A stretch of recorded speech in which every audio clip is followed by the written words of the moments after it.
Vamos a hablar de la política, cómo se la está viendo ahora desde el Congreso.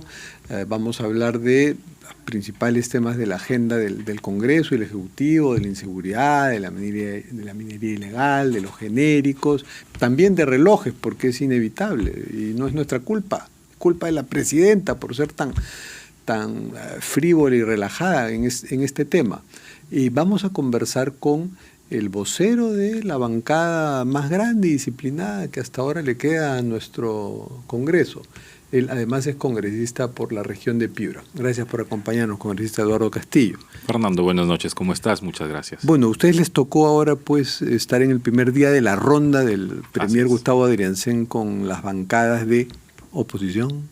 De oposición, totalmente. ¿Oposición constructiva? De oposición democrática. Oposición democrática. De todas maneras. No constructiva. De oposición, por supuesto, también constructiva, claro que sí. Pero no oficialismo. Oposición totalmente. Oposición totalmente. Así es. Y dando fe de esa oposición, ¿usted qué piensa de este afer de los relojes? ¿Llegaron a hablar de eso con el premier? Por supuesto que sí, claro. Es un tema que definitivamente, como tú lo señalabas desde que inició tu programa, es un tema que irrita, es un tema que llena de sensibilidad a la población, y fue lo primero que pusimos sobre la mesa. Ellos nos llamaron para hablarnos de los dos pilares que van a potenciar dentro de su gestión. Uno de ellos es seguridad ciudadana y el otro es reactivación económica, contextos con los que estamos de acuerdo que se tienen que impulsar de manera prioritaria.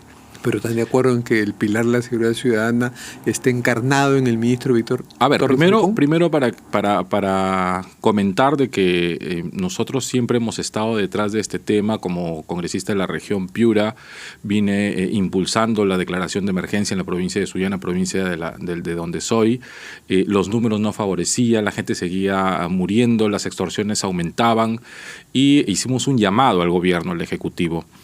El Ejecutivo hizo caso a este llamado. Entiendo que hubo un tema de reflexión, pues ellos retiraron al ministro y pusieron a este ministro que lleva cerca de 2 meses. Pero ustedes estuvieron de acuerdo con la censura de Víctor Romero.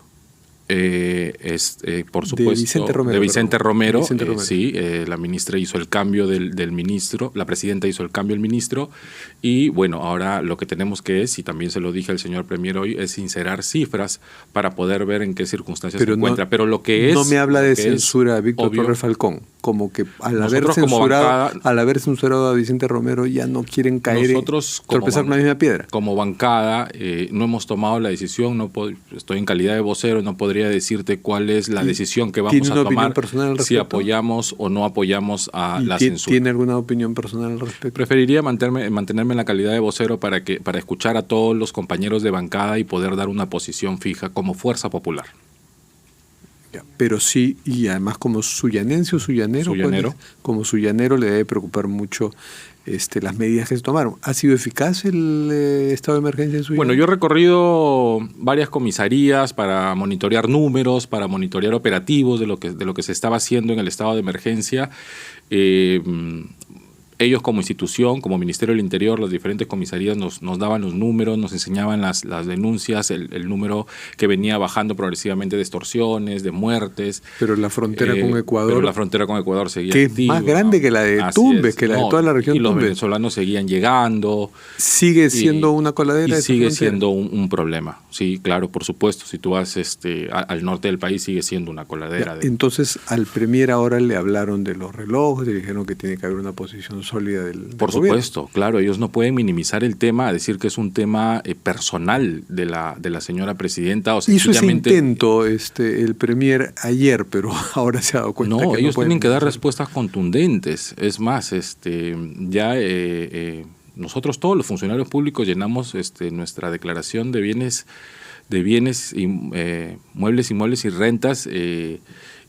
Ella dice que es un objeto de antaño, así que tiene que demostrarlo en esta... Por ejemplo, usted en su declaración de intereses como congresista ha colocado bienes inmuebles. inmuebles como relojes o algo así? No, porque no exceden las 2 UITs, y es que es lo que te exige la que directiva, la 10.000, la 013-2015 de Contraloría General. Ha subido General. recientemente Así es. el precio de la UIT, pero sí. Bueno, la directiva de Contraloría General, la 013 del 2015, en el rubro 3, te pide los bienes muebles y sí te especifica o sí te pide que especifiques el tema de vehículos, por ejemplo, ¿no? Y te pone otros para que tú puedas o tengas la opción de poner joyas, cuadros, claro, o cualquier, no necesariamente Rolex, pero sí joya, pues, ¿no? Objetos de arte. Puede ser objeto de arte. Que puede ser valiosísimo. Y que tienes que declararlo porque exceden el monto, ¿no? Y eso es a lo que se refería, entiendo, el Contralor cuando él decía que debía de poner en otros, pero no necesariamente la marca, ¿no? Pero sí tenía que declarar estos objetos de valor como otros o como joyas. Y si han sido regalados, pues eso también es fácil de bueno, son de su pertenencia, ¿no? Y si son de antaño, son de su pertenencia, ella los tiene y tiene que haberlos declarado. El dicho de antaño, pues ya empezó a contar la historia, ya puso un pie en una historia creyendo que ahí iba a quedar, pero esto crece. Esto es como una bola de nieve. Así es, y es un tema ya legal. Es un tema ya legal que si no lo ha hecho, bueno, entiendo que esta parte no es pública de la declaración jurada y lo tiene que pedir pues Fiscalía a través de su investigación preliminar que le haga. A ustedes como Fuerza Popular ese tema también les sirve para ensayar una pose opositora, ¿no? Porque ahora lo veo más tajante al desmarcar con el gobierno. Nosotros siempre hemos dicho de que definitivamente este no tiene que ser un distractor de los problemas del país, pero eso no quiere decir que ella no tiene que dar explicaciones claras. Es tan sencillo dar una explicación clara sobre una pertenencia personal, Fernando, y en esa línea nos mantenemos. Y tampoco debe distraernos de temas de agenda del Congreso, ¿no? Y hay uno que me interesa tocarle porque es importante. Vamos a hablar de los genéricos también, que es un tema que a usted le debe gustar, porque la bancada en buena hora se ha metido en ese tema. El asunto de la minería ilegal, que habría recibido un espaldarazo de muchas bancadas, derogando ese decreto 1607, que ayudaba al gobierno y a la policía a combatir a los mineros ilegales asociados a mafias. ¿Por qué hicieron eso? ¿Por qué Fuerza Popular en su mayoría ha apoyado esa derogación? Hay interpretaciones, como por ejemplo que este decreto no era constitucional porque no se le había dado facultades para que legisle en materia de minería ilegal o informal. ¿Cuántas cosas más inconstitucionales que esas han aprobado ustedes? Bueno, en este caso nosotros hemos hecho la revisión del decreto, puesto que la iniciativa legislativa proponía eso específicamente. Hemos hecho la revisión exhaustiva. La presidenta de la Comisión de Constitución en el Pleno dio su opinión sobre que era inconstitucional. El Congreso de la República había dado una ley para que el reinfo esté apto hasta diciembre del 2024. Pero ustedes saben perfectamente que ampliar ese reinfo pues es una moratoria que favorece pues a cuantos ilegales, ¿no? O informales que buscan la legalidad, Fernando, y en ese camino también. Eso ya tuvieron varios años. Sí, yo también estoy de acuerdo, y que el reinfo tiene que revisarse, y que el reinfo tiene que reorganizarse, y que hay que coordinar con los gobiernos regionales para que también tomen medidas. ¿Podrían corregir lo que han hecho dando un paso atrás? Se tiene que corregir, no necesariamente dando un paso atrás, pero sí creando un mecanismo o una iniciativa legislativa que favorezca a las personas que viven. ¿Pueden hacer una revisión autocrítica de esa votación? Se tiene que hacer, por supuesto, se tiene que hacer. Sobre la votación, como te digo, nosotros hemos votado por la derogatoria porque en el análisis la presidenta de la Comisión de Constitución, que te digo, hizo el uso de la palabra en el Pleno, sostuvo que era inconstitucional. Pero la congresista Patricia Juárez el otro día nos ha dicho que ella, por ejemplo, no votó. Es un tema de Ropliosi tampoco ha votado. O sea, no hay unidad total en la bancada. Es un tema de interpretaciones. Porque ¿sabe cuál es el problema? Que ustedes con esa votación quedan como haciendo obvio, caramba, la minería ilegal ha penetrado todas las campañas. Y si no ha penetrado todas las campañas, va a estar en la próxima porque los congresistas ahora van a postular. Hemos actuado en base a la forma del decreto y en base a lo que ya el Congreso había establecido de que el reinfo se tenía que mantener hasta el 2024, hasta el fines del 2024. Podría quedar la sospecha, pero el compromiso de revisión de ese tema importantísimo con eso podríamos con eso podríamos diluir las sospechas, si es que por revisan supuesto. lo que han hecho. Es una problemática y llegar a una mejor norma. A la que no somos esquivos y lo vamos a trabajar. Una mejor norma sin el pretexto de la inconstitucionalidad. Totalmente. Porque eso suena a pretexto. No, y había una ley también que les daba hasta el 2024, Fernando. Pero por eso Y habría que revisar, una ley favorecida por el Congreso, pues también. Habría que revisar, ver el tema del reinfo, y ese es el compromiso que tenemos, porque es preocupación, definitivamente. La impresión que nos estamos llevando es, caramba, la minería ilegal asociada a mafia. Mire lo que ha pasado en homenaje a la gente que ha muerto en Patás. ¿No cree que esto es una... Por supuesto. Que esto es un tema que se tiene que controlar. A la memoria de esas es una situación que se tiene ilegal. Que controlar. Bueno, pero entonces que salgan de este bochorno político. Y hablemos de los genéricos. La bancada se ha metido ahí de lleno. Es un tema de defensa al consumidor, transversal, nos beneficia a todos, en buena hora.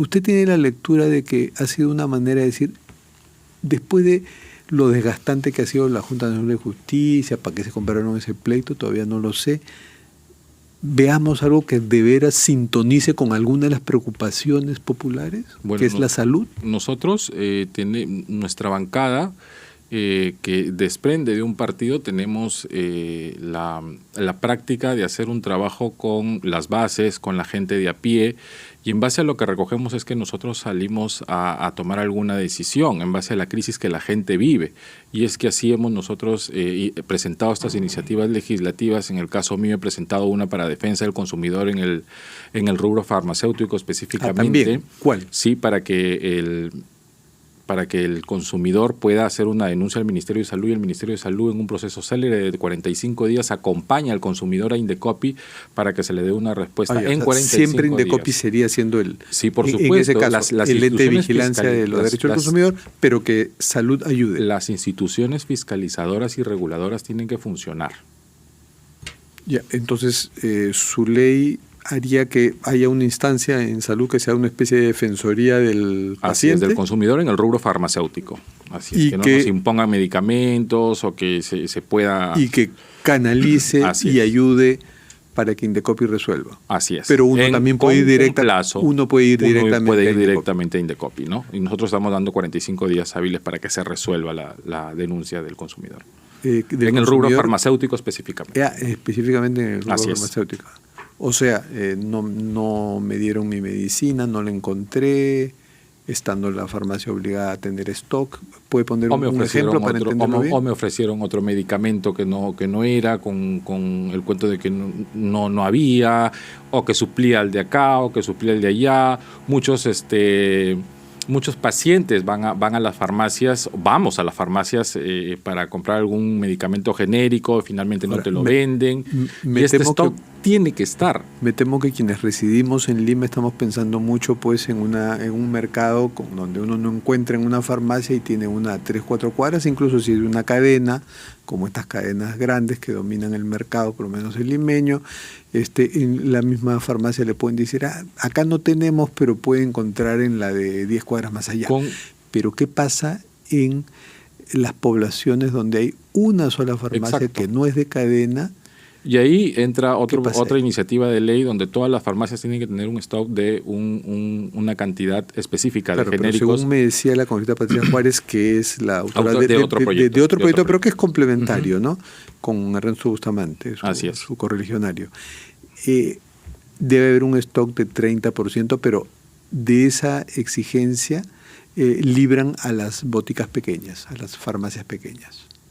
Bueno, yo creo que hay espacios, y también lo comentaba, me parece, el congresista Guinaga, que es un entendido en la materia y que ha sido ministro y que ha trabajado el tema de salud pública, que también tiene que revisarse el tema de ver a nivel nacional cuáles son, por ejemplo, y decías, pueblos pequeños. Piura con el dengue, por ejemplo, qué es lo que más se necesita. Estas farmacias tienen que estar abastecidas con determinados tipos en cada centro poblado. Las farmacias de las postas médicas deberían tener su Claro, los genéricos pueden variar de acuerdo a las regiones. Podrían variar de acuerdo a las enfermedades endémicas o epidemias de cada lugar. Así es. Entonces tiene que haber una dinámica y una fiscalización tiene que haber un ordenamiento compleja. Y tiene que haber ya en el desarrollo de la ley, por supuesto, y en el reglamento se tendrían que ver todo este tipo de situaciones. ¿Y han tomado una posición ustedes, y si no lo han tomado, a ver si acá sí me da su opinión personal, sobre la denuncia de 5 congresistas a la fiscal suprema Delia Espinosa, que implicaría, si esto es acogido por la Subcomisión de Cuestiones Constitucionales, implicaría otra crisis institucional, porque es un enfrentamiento de cuidado, quizá más serio que el de la Junta Nacional de Justicia?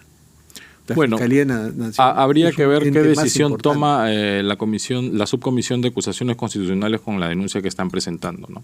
Pero ¿cuál será el voto en eso? ¿Cuál será el voto? De su bancada. Es un tema como que la bancada... Es un tema que todavía no lo hemos conversado. Hemos estado teniendo conversaciones como, por ejemplo, preparándonos para la visita de hoy al señor Premier y poderle ampliar la agenda de los temas prioritarios.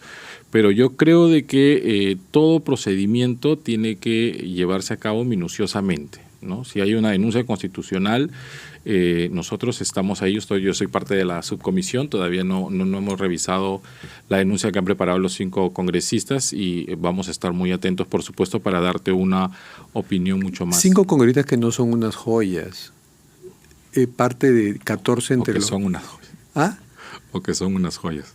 A unas joyas, sí, gracias por rescatar esa acepción. No son una joya valiosa como un Rolex, sino son unas joyitas en esa acepción de que son personajes de cuidado, ¿no? Son 5 de 14 que están involucrados como una suerte de coacusados de la ex fiscal de la Nación, Patricia Benavides, ¿no? Y han sido denunciados. Entonces 5 de ellos están en una retaliación batallando ahora con la fiscal Delia Espinosa. Pero entre los 14 hay 2 de Fuerza Popular. Está la congresista Marta Moyano y el congresista César Revilla. Así es. Ellos no participan de esta denuncia. Así es. En ese sentido, bien por ellos. La congresista Marta Moyano está allí porque, bueno, ella se ha reunido con este señor Villanueva. Ha sido clara y tajante en decir que ha sido reuniones públicas y la bancada le ha dado el respaldo. Ahora, por supuesto. Ella ha hecho una confesión que sí le llegó a decir a Villanueva algunos intereses generales de la bancada. Que también los ha hecho público en su respectivo momento, ¿no? Ya. Y congresista César Revilla lo que ha hecho es algo mucho más serio y peligroso, a decir del ex asesor de Benavides, Jaime Villanueva, ¿no? Ha dicho que Revilla incluso reunió a congresistas de otras bancadas para que Villanueva escuche qué podía interesarles, qué investigaciones podrían ser archivadas. ¿Le han preguntado a Revilla Yo he conversado por qué usted hiciste lo que hiciste? Con el congresista Revilla y por supuesto él me dice, yo era vocero alterno y yo tenía que recibir, ojo, Fernando, esto es una práctica común en el Congreso. Todos los coordinadores parlamentarios, todos los asesores de todos los sectores, Poder Judicial, ministerios, de absolutamente todas las instituciones, piden al congresista, la misma prensa pide a los congresistas, dame el teléfono de tal persona, reúneme con tal congresista, quiero hablar con tal congresista. Y es una práctica que se hace. Se reunió con Villanueva, pero... Y que le piden... Juntó a congresistas de otras bancadas. Y que le piden y que te digo que es una práctica.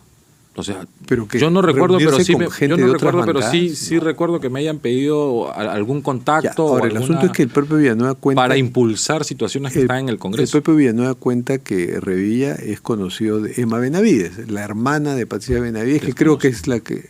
pero eso lo ha dicho. Sí, eso lo ha dicho, pero ahí... ¿Y no se lo ha preguntado a Revilla? A Revilla no se lo he preguntado. Le he preguntado específicamente por las reuniones y por la convocatoria del resto de colegas. Creo que tiene que volver a conversar con su correligionario, Bueno, yo le he preguntado sobre sus reuniones, específicamente sobre su cercanía con la persona. Bueno, él tendrá que ya dar las explicaciones en su momento, pero sobre la reunión que él tuvo con Villanueva fue específicamente, me dice, porque yo era vocero alterno y lo atendí. Y el señor Villanueva me solicita reuniones con demás congresistas de las demás bancadas, lo cual le facilité, como es la práctica común en el Congreso de la República, y la explicación que él ha dado a la bancada. Que le cuente la Fiscalía lo que no le ha contado a usted, porque el caso tal como lo refiere Villanueva son las explicaciones que digo que nos ha dado. Él tendría un juego propio, a diferencia de Marta Moyano, que lo que ha hecho es un poco vigilando los intereses políticos de Fuerza Popular, pero el caso de Revilla me parece más de cuidado, ¿no? ¿Ustedes han ganado una curula ahora? Con se nos ha repuesto la pero es una manera de decirlo. La perdieron porque este señor, dos hermanos, así es, dos joyas, en la acepción que usted le dice, ustedes también tienen joyas.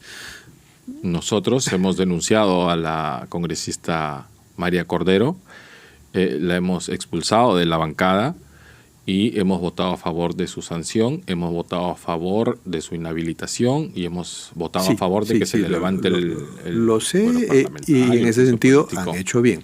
¿Y respecto a su hermano? Su hermano, entiendo, ya es miembro de otra bancada. Claro, pero antes de serlo, ¿ustedes lo expulsaron o dejaron? No, se le abrió proceso disciplinario y se dejó a conciencia el tema del voto. Yo personalmente voté a favor de la sanción del congresista Cordero. Ya. Bueno, el hecho de que haya sido suspendida hasta que estén los resultados de la investigación. O sea, no va a volver en lo que quede de este periodo, ¿no? Porque esas investigaciones duran, son largas. Algo así pasó pues con Kenji Fujimori, ¿no? Así es. Y los llamados Avengers, que lo suspendieron y entraron... Y siguen hasta ahora algunos de ellos en el Poder Judicial. Claro. Ya, entonces se les ha repuesto una curula, entonces han ganado. Ahora son ¿cuántos activos? Somos en 22, la bancada, si no me que equivoco, votan por 22, Fuerza Popular. Así es. 22. Bueno, entonces la bancada se ha renovado. Pero nos dé, por favor, una corrección respecto a lo de la minería ilegal. Es una responsabilidad que hemos asumido y lo hemos asumido con total evaluación, Fernando. No es un bochorno, no lo considero bochorno, obviamente con el compromiso, porque sí lo hemos trabajado y sí lo hemos conversado dentro de nuestras mesas de trabajo como Fuerza Popular, que merece ser revisado para una mejor implementación, por ejemplo, del Reinfo, para una mejor implementación del desarrollo de este sistema de trabajo. Bueno, le tomamos la palabra. Gracias, congresista. Muchísimas gracias Castillo. a ti. Terminamos con nuestras cartas sobre la mesa. ¿Puede, por favor, partir y escoger una carta?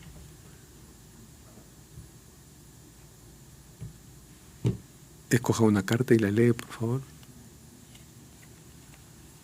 ¿Qué dice la carta? Si te caes 7 veces, levántate 8. Vaya, eso es un mensaje para cualquier persona ambiciosa y un político tiene que serlo. Así es. Muchas gracias, congresista. Muchas gracias, Fernando.